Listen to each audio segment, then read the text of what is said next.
নিরস্ত্র নিরীহ ছাত্র জনতাকে হত্যার ব্যাপারে আওয়ামী লীগের যে সমস্ত সিদ্ধান্ত হয়েছিল প্রত্যেকটা সিদ্ধান্ত গ্রহণের ব্যাপারে তার ভূমিকা ছিল, তার ইন্ধন ছিল। বিশেষ করে ওবায়দুল কাদের এই পলাতক আসামিদের গ্রেপ্তার করে ট্রাইব্যুনালে উপস্থিত করার জন্য দিন ধার্য করেছেন। জুলাই আগস্টের গণ অভ্যুত্থান চলাকালে 6 জন ব্যক্তিকে আন্দোলনকারীকে হত্যা করার ব্যাপারে সুনির্দিষ্ট অভিযোগ তার বিরুদ্ধে আনা হয়েছে। সাংবাদিক বন্ধুগণ, আজকে আন্তর্জাতিক অপরাধ ট্রাইব্যুনাল 2 আওয়ামী লীগের প্রভাবশালী নেতা এবং তাদের যুগ্ম মহাসচিব মাহবুবুল আলম হানিফ সহ কুষ্টিয়ার আরও 3 জন নেতার বিরুদ্ধে ক্রাইমস অ্যাগেন্স্ট হিউম্যানিটির অভিযোগ আমলে গ্রহণ করেছেন। তাদের বিরুদ্ধে গ্রেপ্তারি পরোয়ানা জারি করেছেন এবং আগামী 14 অক্টোবর এই পলাতক আসামিদের গ্রেপ্তার করে ট্রাইব্যুনালে উপস্থিত করার জন্য দিন ধার্য করেছেন। আপনারা জানেন যে আমাদের তদন্ত সংস্থা যে তদন্ত রিপোর্ট এখানে দাখিল করেছেন সেখানে তারা সুস্পষ্টভাবে তথ্য প্রমাণাদি উপস্থাপন করেছেন। মাহবুবুল আলম হানিফ আওয়ামী লীগের প্রভাবশালী নেতা হওয়ার কারণে তাদের কোর কমিটির সদস্য হিসাবে আওয়ামী লীগের প্রত্যেকটি ডিসিশন মেকিংয়ে তার ভূমিকা রয়েছে। বিগত বছরের জুলাই আগস্টের গণ অভ্যুত্থান চলাকালীন সময়ে নিরস্ত্র নিরীহ ছাত্র জনতাকে হত্যার ব্যাপারে আওয়ামী লীগের যে সমস্ত সিদ্ধান্ত হয়েছিল প্রত্যেকটা সিদ্ধান্ত গ্রহণের ব্যাপারে তার ভূমিকা ছিল, তার ইন্ধন ছিল। বিশেষ করে ওবায়দুল কাদের যখন সাংবাদিক সম্মেলন করে ছাত্রদেরকে ঠেকানোর জন্য আওয়ামী লীগ ছাত্রলীগ যথেষ্ট বলে মন্তব্য করেছিলেন, এই সমস্ত কাজের সাথে তিনি সবসময় উপস্থিত থেকে এই কাজগুলোকে ফ্যাসিলিটেট করেছেন। সেই দায়ে তার বিরুদ্ধে কমান্ড রেসপন্সিবিলিটির অভিযোগ আনা হয়েছে। একই সাথে কুষ্টিয়াতে মিটিং করে আওয়ামী লীগের পক্ষ থেকে প্রশাসনের সাথে মিটিং করে কুষ্টিয়ায় জুলাই আগস্টের গণ অভ্যুত্থান চলাকালে 6 জন ব্যক্তিকে আন্দোলনকারীকে হত্যা করার ব্যাপারে সুনির্দিষ্ট অভিযোগ তার বিরুদ্ধে আনা হয়েছে।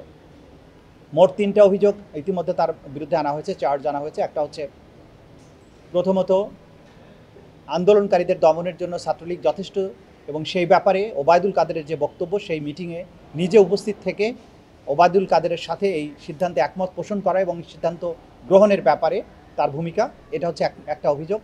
দ্বিতীয় অভিযোগ হচ্ছে 29শে জুলাই 2024 তারিখে কুষ্টিয়াতে একটা মিটিং করে ছাত্র জনতাকে হত্যা করার ব্যাপারে সরাসরি নির্দেশ দেয়া এবং ষড়যন্ত্র করার অভিযোগ তার বিরুদ্ধে আনা হয়েছে। এবং তৃতীয় অভিযোগটি হচ্ছে জুলাই আগস্টের আন্দোলন চলাকালীন সময়ে কুষ্টিয়া শহরে 6 জনকে হত্যা করার অভিযোগ।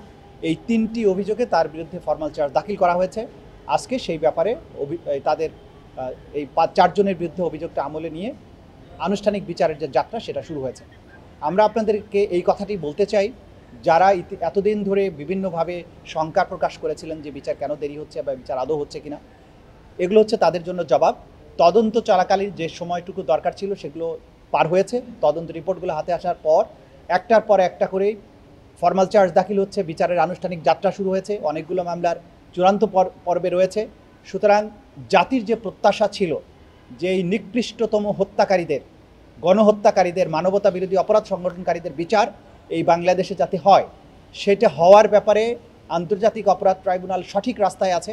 তারা দৃঢ় প্রতিজ্ঞার নিয়ে এই কাজটা করে যাচ্ছেন। আমরা আশা করছি মানুষের প্রত্যাশিত সময়ের মধ্যেই তাদের এই বিচার কার্য সম্পাদন করা সম্ভব হবে। পলাতক আছে, এটাই রিপোর্ট। পলাতক থাকলে কোথায় আছে সেটা তো আর সুনির্দিষ্ট করা যায় না। তাকে গ্রেপ্তারের জন্য সর্বাত্মক চেষ্টা চালানো হয়েছে, পাওয়া যায়নি। ফর্মাল চার্জ দাখিল হওয়ার পরে আবারও গ্রেপ্তারি পরোয়ানা জারি হয়েছে, আবারও তারা চেষ্টা করবেন এবং যতক্ষণ পর্যন্ত তাদেরকে গ্রেপ্তার করা সম্ভব না হবে আইন শৃঙ্খলা রক্ষাকারী বাহিনী তাদের পেছনে লেগে থাকবেন, চেষ্টা করবেন তাদের গ্রেপ্তার করে বিচারের মুখোমুখি করার জন্য। যদি মুখোমুখি করা না যায়, আইনের সুনির্দিষ্ট বিধান আছে, আইনের বিধান অনুযায়ী এই বিচার কার্য পরিচালিত হবে।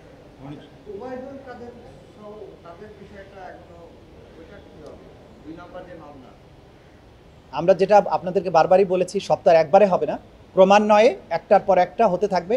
এগুলো ম্যাচিউর স্টেজে আছে, যথাসময়ে তার ফলাফল আপনারা দেখতে পাবেন। প্রত্যেককেই বিচারের মুখোমুখি হতে হবে।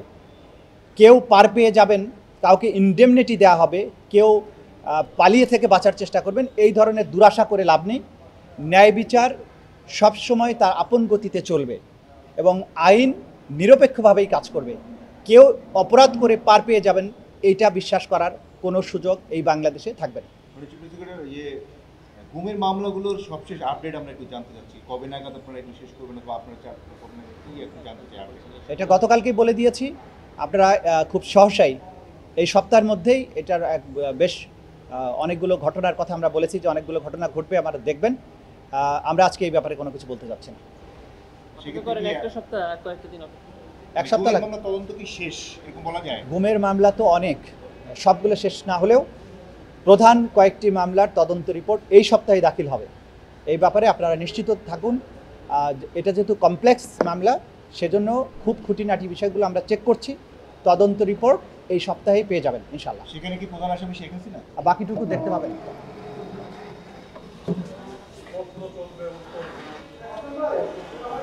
না উঠলে সে বলতেই থাকে।